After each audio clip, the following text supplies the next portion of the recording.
দার্শনিক গভীরতার দিক থেকে চিন্তা করলে হবসের তত্ত্বকে রাষ্ট্রবিজ্ঞানের ইতিহাসে অত্যন্ত গুরুত্বপূর্ণ স্থান দিতে হবে।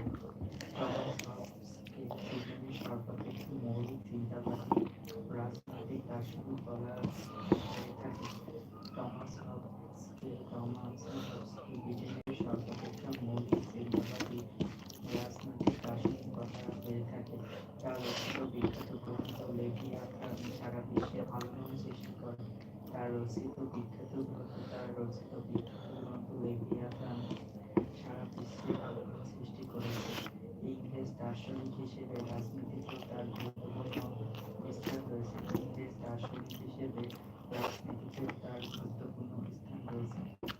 রাষ্ট্রবিজ্ঞানে হবসের অবদান তুলে ধরা হলো।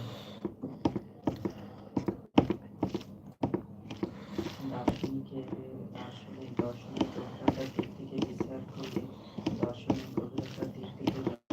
হবসের তত্ত্বকে রাষ্ট্রবিজ্ঞানের ইতিহাসে অত্যন্ত গুরুত্বপূর্ণ স্থান দিতে হবে।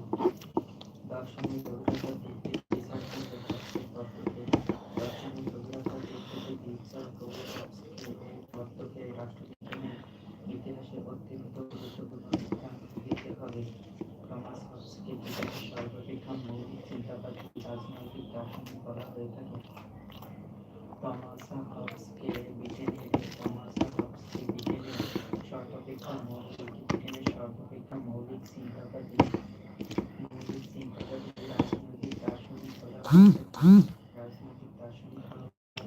তার রচিত বিখ্যাত গ্রন্থ লেভিয়াথান সারা বিশ্বে আলোড়ন সৃষ্টি করেছে। রাজনৈতিক দার্শনিক বলা হয়ে থাকে তার বিখ্যাত গ্রন্থ লেভিয়াথান সারা বিশ্বে আলোড়ন সৃষ্টি করেছে। ইংরেজ দার্শনিক হিসেবে রাজনীতিতেও তার গুরুত্বপূর্ণ স্থান রয়েছে। ইংরেজ দার্শনিক হিসেবেও তার অবদান। ইংরেজ দার্শনিক হিসেবে রাজনীতিতে তার গুরুত্বপূর্ণ স্থান রয়েছে। নিম্নে রাষ্ট্র হিসেবে হবসের অবদান তুলে ধরা হলো। রাষ্ট্রবিজ্ঞানী হিসেবে হবস আধুনিক রাষ্ট্র দর্শনে হবসের অবদান অনস্বীকার্য। হ্যালো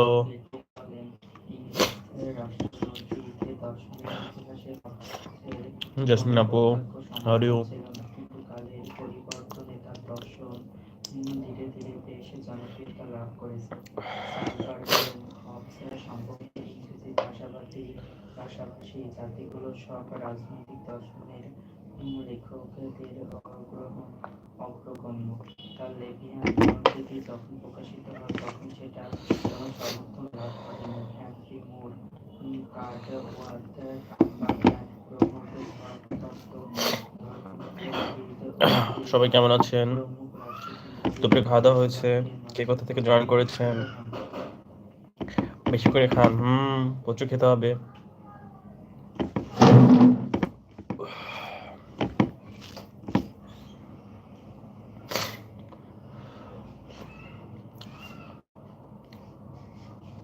আপনি খেয়েছেন?